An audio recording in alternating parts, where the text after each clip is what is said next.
வாழ்க வையகம் வாழ்க வையகம் வாழ்க வளமுடன். குரு வாழ்க, குருவே துணை.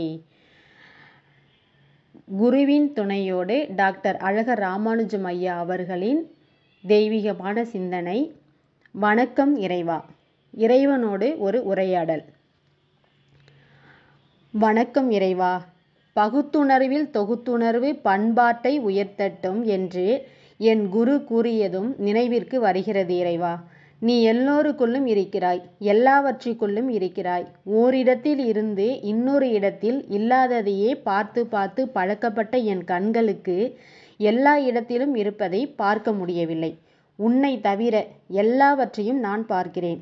உன்னை ஏன் பார்க்க முடியவில்லை? யோசித்தேன். உண்மை விளங்கியது. ஒன்றை முழுமையாக பார்க்க வேண்டும் என்றால் அதிலிருந்து நான் வெகு தூரம் விலகி நிற்க வேண்டும். இப்போ சந்திரனிலிருந்து சுமார் 2 லட்சம் மைல்கள் விலகி நிற்கிறேன். சூரியனிலிருந்து 9 கோடி மைல்கள் விலகி நிற்கிறேன். ஆகவே அவைகளை முழுமையாக பார்க்க முடிகிறது. பூமி எனக்கு மிக அருகாமையில் இருப்பதால் பூமியை நான் முழுமையாக பார்க்க முடியவில்லை. உன்னை நான் முழுமையாக பார்க்க வேண்டும் என்றால் உன்னிலிருந்து வெகு தூரம் விலகி நிற்க வேண்டும். நான் எங்கு போனாலும் அங்கும் நீ இருக்கிறாய். உன்னிலிருந்து விலகி நிற்க முடியவில்லை. ஆகவே உன்னை முழுமையாக பார்க்க முடியவில்லை. சரிதானே இறைவா? பூமியை முழுமையாக பார்க்க முடியாவிட்டாலும் நான் நிற்கும் இடத்திலிருந்து ஒரு சில மைல்கள் தொலைவில் உள்ள பூமியின் பரப்பை நான் பார்க்க முடிகிறதே. அதைப்போல நான் நிற்கும் இடத்திலிருந்து உன்னுடைய ஒரு சிறு பகுதியாவது நான் பார்க்க வேண்டுமே. சுற்றிலும் பார்க்கிறேன். நீ கண்ணுக்கு தெரியவே இல்லையே. அதற்கும் காரணம் உண்டென்று புரிந்து கொண்டேன். எந்த துகள்களால் என் கண்கள் ஆக்கப்பட்டிருக்கிறதோ அந்த துகள்களை விட நீ மிக மிக மென்மையானவன். ஆகவே நீ அருகில் இருந்தும் கண்ணுக்கு புலப்படவில்லை. உன்னிலிருந்து விலக முடியாததால் உன்னை முழுமையாக பார்க்க முடியவில்லை. துகளை விட மென்மையாக இருப்பதால் அருகில் இருந்தும் உன்னை பார்க்க முடியவில்லை. கண்கள் இருந்தும் உன்னை பார்க்க முடியவில்லை. கைகள் இருந்தும் உன்னை தொட முடியவில்லை. ஆகவே எல்லோருக்கும் சந்தேகம் வந்துவிட்டது, நீ இருக்கிறாயா இல்லையா என்று. இல்லை உளதென்று அறிஞர் என்றும் மயல் எய்துவாய் என்று இதை பாரதியாரும் குறிப்பிடுகிறார். உன்னை பற்றிய ஒரு செய்தியை சமீபத்தில் கேள்விப்பட்டேன். நீயே எழுச்சி அடைந்து துகள்களாக வந்திருக்கிறாய் என்று. ஆதி எனும் பரம்பொருள் மெய் எழுச்சி பெற்று அணுவென்ற உயிராகி என்று உன்னை ஆதி என்றும் பரம்பொருள் என்றும் சொல்லி உன்னுடைய எழுச்சிதான் அணுக்கள் என்று சொல்கிறார் வேதாத்ரி மகரிஷி. அவனின் இயக்கம் அணுவாற்றல், அணுவின் கூட்டு பக்குவம் நீ என்று மகரிஷி சொன்ன பிறகுதான் நீயேதான் அணுக்களாகி நான் மட்டுமல்ல இங்குள்ள அனைத்துமானாய் என்று புரிந்து கொண்டேன் இறைவா.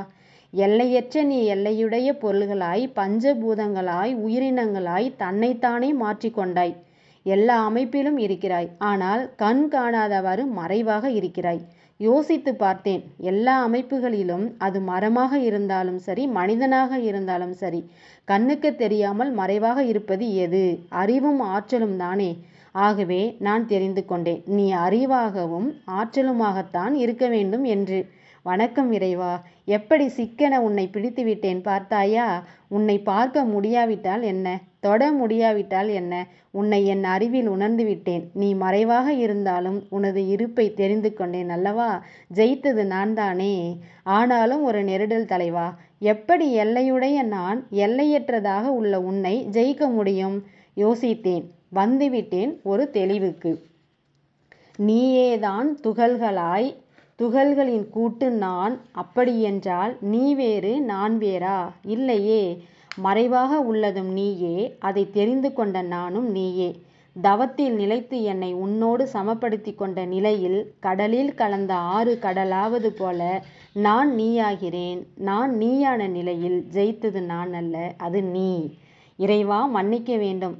சாப்பிட்டு நேரமாச்சு, பசி எடுக்கிறது, கொஞ்சம் பொறு, வந்து விடுகிறேன்.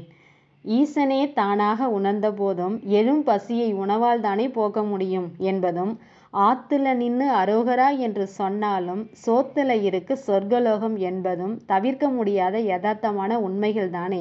உணவால் பசியை போக்கி பிறகு வருகிறேன். இறைவா, உன்னில் லயமாகும் போது உடலை மறக்கிறேன். ஆனால் அங்கேயே நிற்க முடியவில்லை. உடல் தேவையை தேடும்போது உன்னை மறக்கிறேன். பார்த்தாயா என் தர்ம சங்கடத்தை? உடலை தாண்டி எப்போதும் உன்னில் லயமாக வேண்டும். அதற்கொரு யோசனை சொல் தலைவா. வணக்கம் இறைவா, பிறகு வருகிறேன் என்று எனை ராமலிங்க வல்லற் பெருமானார் எதிர் நின்று காட்சி தந்து அருளை பொழிந்தாரோ.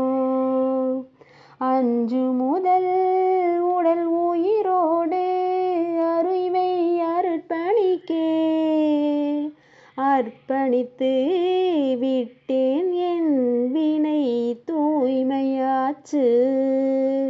இன்று எந்தன் மனநிலையோ வல்லற் பெருமானார் எந்த செயல் செய்யென்று உணர்த்துவாரோ அதுவே நன்று எனக் கொண்டவற்றை நான் முடிக்கும் பேற்றால். நல்லறிஞர் பலர் எனக்கு நட்பை அளிக்கின்றார். நல்லறிஞர் பலர் எனக்கு நட்பை அளிக்கின்றார் என்று எனை ராமலிங்க வல்லற் பெருமானார் எதிர் நின்று காட்சி தந்து அருளை பொழிந்தாரோ. நன்றி இறைவா, வாழ்க வளமுடன்.